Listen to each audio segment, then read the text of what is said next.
Hello everyone, welcome to our YouTube channel. अगर आप इस चैनल पर नए हैं तो सबसे पहले चैनल को सब्सक्राइब कर दीजिए एंड बेल आइकन जरूर प्रेस कर दीजिए ताकि आपको आने वाली हर एक वीडियो की नोटिफिकेशन सबसे पहले मिल सके।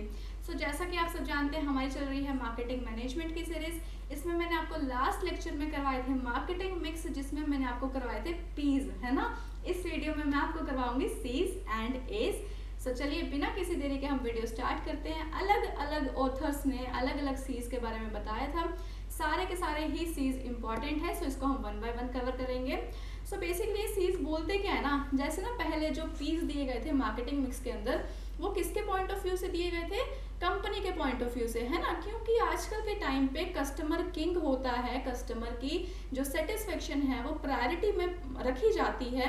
तो इस वजह से जो कुछ ऑथर्स थे, कुछ रिसर्चर्स थे, उन्होंने ये बोला कि जब भी आप अपना मार्केटिंग मिक्स डिजाइन कर रहे हैं ना, तो उसको कस्टमर के अकॉर्डिंग डिजाइन करो, कस्टमर को ध्यान में रख के डिजाइन करो, कस्टमर को सोच के डिजाइन करो। बेसिकली उन्हीं पीज का ये कस्टमर ओरिएंटेड और से कंज्यूमर ओरिएंटेड वर्जन है, ठीक है। वन बाय वन हम करेंगे। सबसे पहला जो है that is Lauterborn 4 C's classification. Robert F Lauterborn ने 1990 में यहाँ पे 4 सीज दिए थे। कौन कौन से थे 4 Cs? Consumer, cost, convenience and communication. One by one हम करेंगे। सबसे पहले ये 4 सीज क्या बोलते थे? प्रोडक्ट ऐसा बनाओ जो कंज्यूमर को सेटिस्फेक्शन दे, कंज्यूमर की नीड्स को, वांट्स को ध्यान में रख के प्रोडक्ट बनाओ। ऐसा प्रोडक्ट बनाओ जो कंज्यूमर की जो प्रॉब्लम होती है ना, जो नीड होती है, उसको सेटिस्फाई करे, प्रॉब्लम का सोल्यूशन दे, ऐसा प्रोडक्ट बनाओ। प्राइसेस ऐसा सेट करो जो कंज्यूमर को लगे कि हाँ भी वर्थ इट है।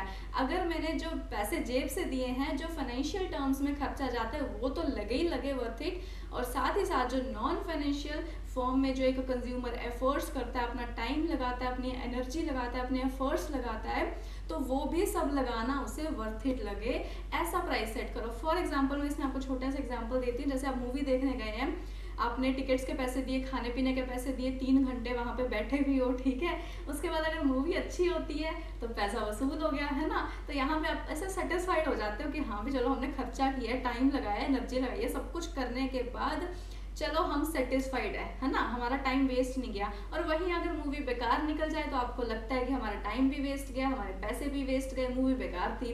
तो यहाँ पे जब भी आप प्राइस सेट करते हैं तो सिर्फ और सिर्फ ये मत देखो कि आपका खर्चा कितना आ रहा है, डिमांड कितनी है, या अपना प्रॉफिट कितना रखना है। सिर्फ और सिर्फ कंपनी को ये नहीं देखना चाहिए, कस्टमर जो है वो उसके एफर्ट्स कितने लग रहे हैं, उस चीज को ध्यान में रख के प्राइस सेट करो। डन।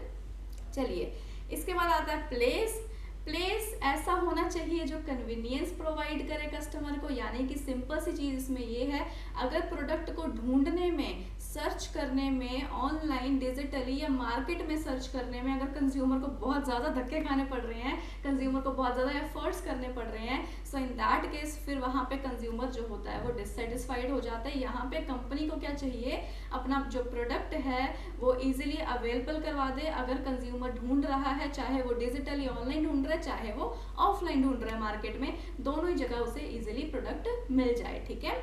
इसके बाद आता है कम्युनिकेशन। यहाँ पे क्या होता है ना, सिर्फ और सिर्फ प्रमोशन मत करो, सिर्फ और सिर्फ कंपनी पॉइंट ऑफ व्यू से प्रमोशन मत करो, बल्कि आजकल का जो कस्टमर है वो ये चाहता है कि प्रमोशन इस तरीके से हो कि 2 वे कम्युनिकेशन हो जाए, है ना। कस्टमर के डाउट्स भी होते हैं, कस्टमर से फीडबैक लो, उन्हें क्या चाहिए, ताकि आप इनोवेशंस कर सको, ताकि आप इम्प्रूवमेंट्स कर सको। वो कैसे करोगे? अगर आपको पता रहेगा कि कस्टमर क्या चाहता है ना। तो यहाँ पे कस्टमर का फीडबैक इंपॉर्टेंट हो जाता है। कस्टमर से फीडबैक लो, उनके आइडियाज लो, उनके सजेशंस लो, उसके हिसाब से आप इम्प्रूवमेंट करो। कुछ डाउट्स हैं तो वो लो, लाइक प्रोडक्ट कैसे चलेगा, क्या प्राइसेस हैं, क्या कुछ इंग्रेडिएंट्स हैं, पर्सनल सेलिंग या फिर एक जो कस्टमर रिलेशनशिप रहता है यहाँ पे मेंटेन किए जाते हैं, उसका आप अलग से डिपार्टमेंट ओपन कर सकते हैं, जिसके थ्रू क्या होगा कि प्रमोशन तो हो ही जाएगी, साथ में 2 वे कम्युनिकेशन भी हो जाएगा। डन। ये थे 4 सीज। इसके बाद जो है कोएची शिमोजू ने भी 4 सीज का क्लासिफिकेशन दिया था। किस ईयर में, कौन से ईयर में दिया था? 1973 में। ये भी बहुत इंपॉर्टेंट क्लासिफिकेशन है, एग्जाम में डेफिनेटली आ सकता है। इसमें जो ना 4 पीस है, इसमें लगभग सेम ही दिया था, बस 1-2 के नेम चेंज कर दिए थे, दैट्स इट। सबसे पहला तो है प्रोडक्ट। है ना। प्रोडक्ट से यहाँ पे इन्होंने क्या दिया था, कमोडिटी, यानी कि वही सेम एक्सप्लेनेशन है कि कमोडिटी ऐसी बनाओ, प्रोडक्ट ऐसा होना चाहिए जो कस्टमर को सेटिस्फाई करे, उनकी नीड्स एंड वांट्स को सेटिस्फाई करे, ठीक है। और प्राइस का, कॉस्ट, ये ऑलरेडी मैं आपको एक्सप्लेन कर चुकी हूँ, एकदम as it is same explanation है। इसके बाद प्लेस में इन्होंने यहाँ पे चेंज करके दिया था चैनल। पिछले जो हमने किया है अभी उसमें प्लेस में कौन सा दिया था, कन्वीनियंस लॉटरबोन ने, और जो कोइची शिमुजू था इन्होंने जो है यहाँ पे क्या किया था, प्लेस की जगह पे कौन सा सी दिया था, चैनल सी दिया था, ठीक है। तो चैनल में इन्होंने क्या बताया था कि बस वही प्रोड्यूसर से लेकर के कंज्यूमर तक जो फ्लो होता है गुड्स का वो बहुत ही ज्यादा स्मूथ होना चाहिए, कोई दिक्कत नहीं आनी चाहिए। सिंपल सी एक चीज है, मैन्युफैक्चरर यहाँ पे एक जगह पे बैठा है तो कस्टमर तक जो प्रोडक्ट पहुंच रहा है ना वो इजीली पहुंच जाना चाहिए, कस्टमर को धक्के नहीं खाने पड़े। लगभग एक्सप्लेनेशन तो सेम ही है, बस इन्होंने यहाँ पे नेम चेंज कर दिया था, दैट इज चैनल, ठीक है। उसके बाद communication as it is same है, प्रमोशन की जगह कम्युनिकेशन यानी कि 2 वे कम्युनिकेशन होना चाहिए। सो ये कोइची शिमुजो ने दिए थे 4 C's, कौन कौन से, commodity, cost, channel and communication, ठीक है, डन। चलिए अभी ना यहाँ पे बहुत ही इंपॉर्टेंट जो है बेसिकली कंपस मॉडल है, 7 C's कंपस मॉडल, जो मैंने आपको अभी करवाया है कोइची वाला, है ना। तो कोइची का ही एक्सटेंडेड वर्जन है, कोइची वाले जो 4 C's है ना उन्हीं को ही एक्सपेंड करके किस में कन्वर्ट कर दिया गया, 7 C's में कन्वर्ट कर दिया गया, जिसको 7 C's कंपस मॉडल भी बोला जाता है। किसका एक्सपेंडेड वर्जन, एक्सटेंडेड वर्जन है, कोइची के जो 4 C's क्लासिफिकेशन है उसी का ही एक्सटेंडेड वर्जन है, इसको भी हम करते हैं। इसमें ना 4 C's है, देखो वो तो सेम ही रहेंगे, अब एक्सटेंड किया तो वो तो सेम ही रहेंगे एज इट इज। तो कौन कौन से, कम्युनिटी, कम्युनिकेशन, चैनल, कॉस्ट, ये तो देखो चारों के चारों एज इट इज सेम ही है। अब ये जो 7 C's आए थे ना इसमें इन्होंने सबसे जो पहला C ऐड किया था दैट इज कॉल्ड कॉर्पोरेशन। कौन सा, कॉर्पोरेशन। ये क्या बोलता था ना मॉडल कि ना जो 4 C's हमने किए हैं पीछे वाले मॉडल में, वो 4 C's किसके अराउंड घूमते हैं, कंपनी के अराउंड, है ना। तो कंपनी तो इंपॉर्टेंट हो जाती है, कॉर्पोरेशन तो इंपॉर्टेंट हो जाएगा। सो कॉर्पोरेशन के अराउंड ये चारों के चारों जो C's हैं वो रिवॉल्व करते हैं। और मेनली जो इस पॉइंट में, इस कंपोनेंट में इन्होंने 3 चीज के ऊपर फोकस किया था इस मॉडल में, कि कंपनी है, कंपनी एक तो अपने कॉम्पिटिटर पे फोकस करेगी कि कॉम्पिटिटर क्या कर रहा है, उसके क्या एक्शंस है ना। दूसरे नंबर पे अपने ओवरऑल एज अ होल अपनी ऑर्गेनाइजेशन पे फोकस करेगी, जो भी डिपार्टमेंट्स हैं, जितने भी डिपार्टमेंट्स हैं वो सब अच्छे से काम कर रहे हैं कि नहीं कर रहे हैं, कोऑर्डिनेटेड मैनर में काम कर रहे हैं कि नहीं कर रहे हैं। तो कोई भी डिपार्टमेंट जो है, कोई भी सब सिस्टम जो है वो अच्छे से अगर वर्क नहीं कर रहा होगा तो पूरा सिस्टम हिल जाएगा, है ना। तो यहाँ पे ऑर्गेनाइजेशन पे एज अ होल ध्यान दिया जाना चाहिए। उसके बाद आपके जो स्टेक होल्डर्स हैं जो आपकी कंपनी में इन्वेस्ट कर रहे हैं उन पे भी ध्यान देना चाहिए। सो बेसिकली जो पहला C है दैट इज कॉर्पोरेशन, इसमें मेनली COS यानी कि competitors, organisations and stakeholders की बात की गई थी। और इन्होंने एक ही चीज बोली थी कि जो कॉर्पोरेशन होता है वो मेन फोकल पॉइंट होता है, सेंट्रल पॉइंट होता है, जिसके अराउंड ये चारों के चारों C's घूमते हैं। कौन से चारों C's, जो कोइची ने दिए थे। डन, यहाँ तक समझ आया। इसके बाद जो 2nd, 3rd and 4th and 5th C यानी कि जो 4 है इनकी एक्सप्लेनेशन मैं आपको ऑलरेडी कोइची वाली में दे चुकी हूँ, तो वो चारों सेम रहेंगे, ठीक है। टोटल कितने होंगे यहाँ पे, 5 हो गए। डन। इसके बाद आता है 6th दैट इज कंज्यूमर। ये मैं आपको डायग्राम के थ्रू समझाती हूँ। ये देखिए, ये जो ब्लू वाली लाइन है ना, आप इस पे ध्यान देना, ठीक है, सिर्फ और सिर्फ। इसमें जो 6th C दिया था दैट इज कंज्यूमर। ये क्या बोलता था कि कंज्यूमर की नीड्स को ध्यान में रखो, कंज्यूमर की वांट्स को ध्यान में, प्रोडक्ट बेसिकली उनकी जो वांट्स हैं उनको ध्यान में रख के प्रोडक्ट बनाओ।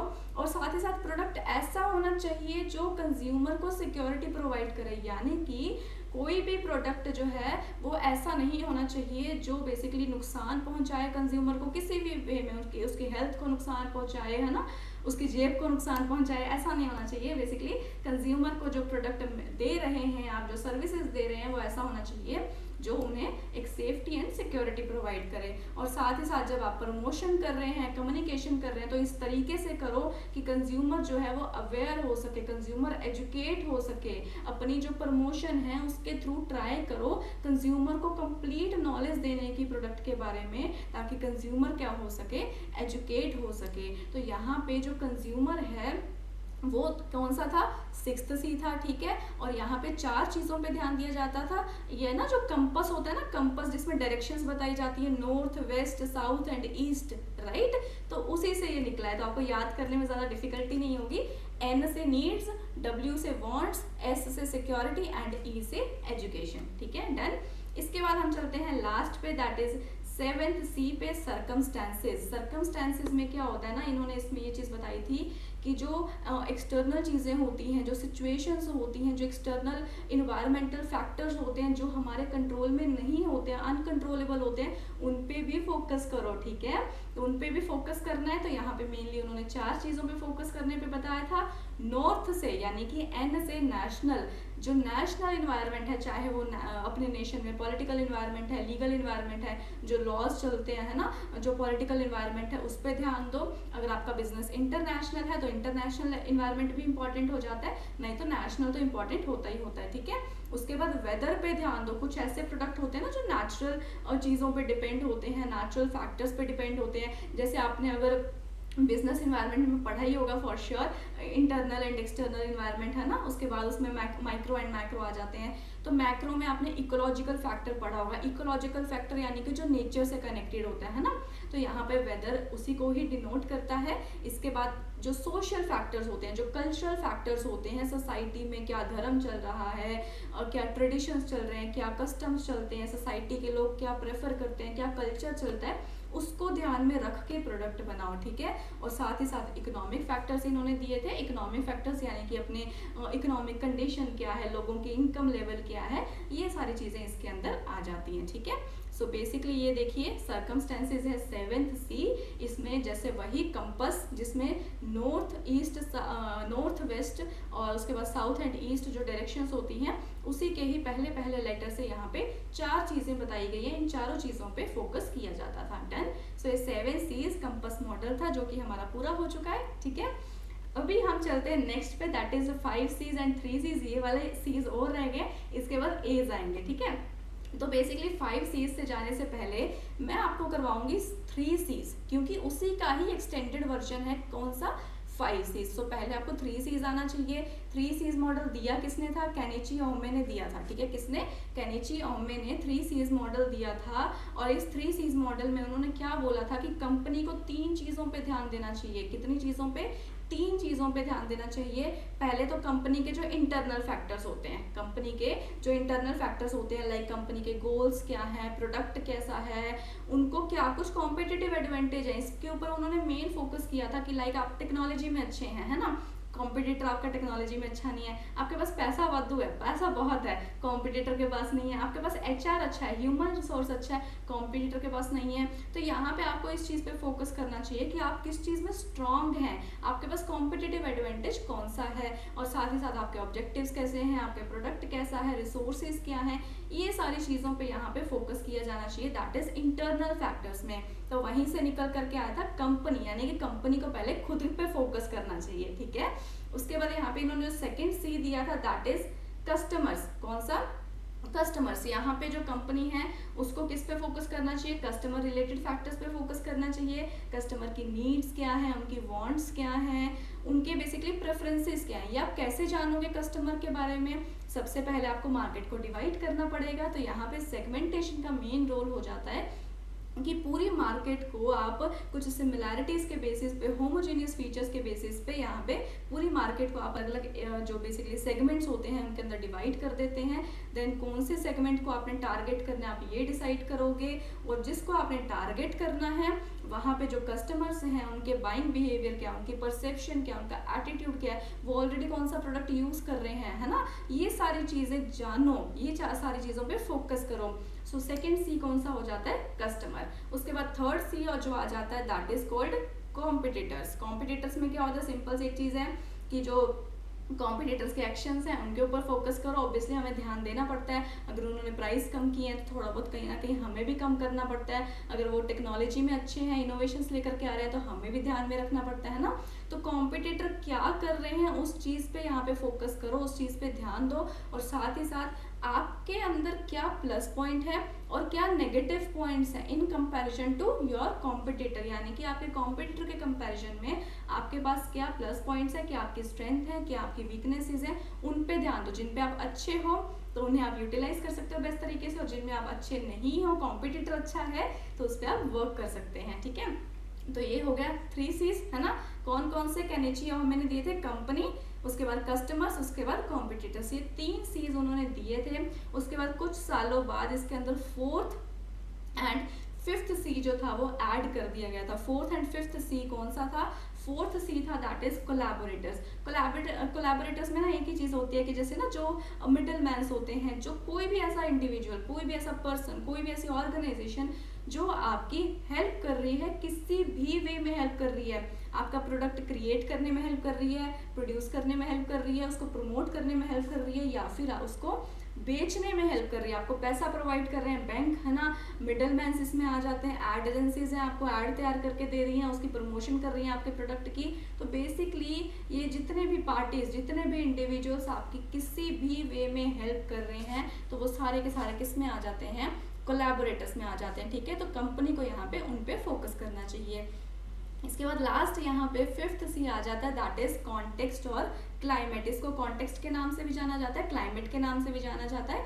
इसमें किस चीज़ के ऊपर फोकस किया जाता है ना? जो एक्सटर्नल फैक्टर्स होते हैं, जो एक्सटर्नल फैक्टर्स होते हैं, लाइक जैसे मैंने आपको भी बताया अनकंट्रोलेबल फैक्टर्स होते हैं एक्सटर्नल, लॉज क्या है, रेगुलेशंस क्या है, क्या ट्रेंड चल रहा है, इकोनॉमिक फैक्टर्स क्या है, टेक्नोलॉजी में चेंज आ गया कि नहीं चेंज आ गया। इनको भले ही आप कंट्रोल नहीं कर सकते हो बट एटलीस्ट इनकी स्टडी तो कर सकते हो, है ना। तो बस वो स्टडी करो और थोड़ा अप टू डेट रहो, टच में रहो एक्सटर्नल इन्वायरमेंट के, ताकि वो ज़्यादा नुकसान अपने को ना पहुंचा सके। डन।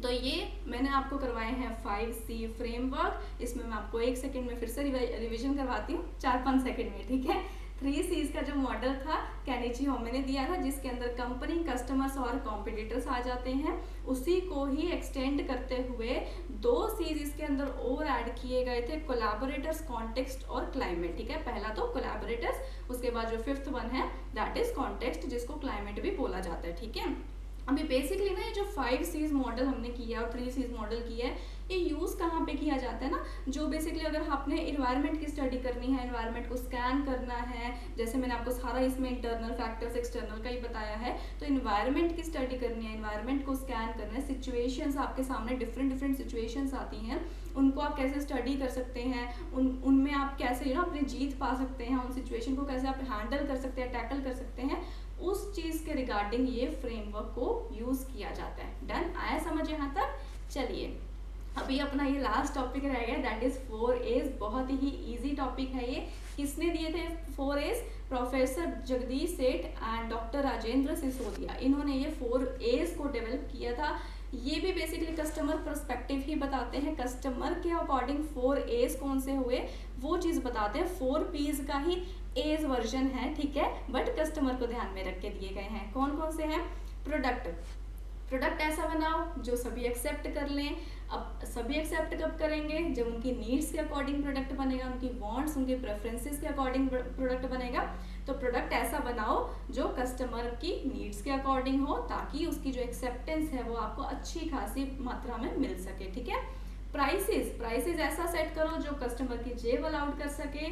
जो भी आप टारगेट कर रहे हो कस्टमर्स को, एटलीस्ट वो सारे के सारे कस्टमर्स अफोर्ड कर सके। ठीक है, प्लेस ऐसा सेट करो, यहाँ पे प्लेस में वही चीज़ आ जाती है कि कन्वीनियंस हो, कस्टमर है उन्हें प्रोडक्ट ढूंढना है तो वो इजीली एक्सेस कर सकें अपने प्रोडक्ट, आपके जो कंपनी का प्रोडक्ट है उसको एक्सेस कर सकें। ठीक है, उसको चाहे डिजिटली एक्सेस करना है, चाहे फिजिकली एक्सेस करना है, चाहे मार्केट में ढूंढना है, चाहे ऑनलाइन ढूंढना है, दोनों ही जगह पे ढूंढ सकें। इसके बाद आ जाता है प्रमोशन ऐसी करो कि जिस पर्सन को ना ये नहीं पता कि हाँ भी इस नेम का ब्रांड एग्जिस्ट भी करता है दुनिया में, उसको भी पता लग जाए। ठीक है, प्रमोशन ऐसी करो जो अवेयरनेस क्रिएट करे, प्रमोशन ऐसी करो जिससे लोगों को पता लगे कि हाँ भी भाई ये ब्रांड इस दुनिया में एग्जिस्ट करता है ना, ब्रांड को पहचानने लगे, ब्रांड की रिकॉग्निशन बढ़े, प्रमोशन ऐसी होनी चाहिए। ठीक है, डन। सो ये थे 4 A's मार्केटिंग के, और यहाँ पे मैंने काफ़ी सारे C's भी आपको करवा दिए हैं अलग अलग ऑथर्स के अकॉर्डिंग। सो ये थी आज की वीडियो, आज के लिए बस इतना ही।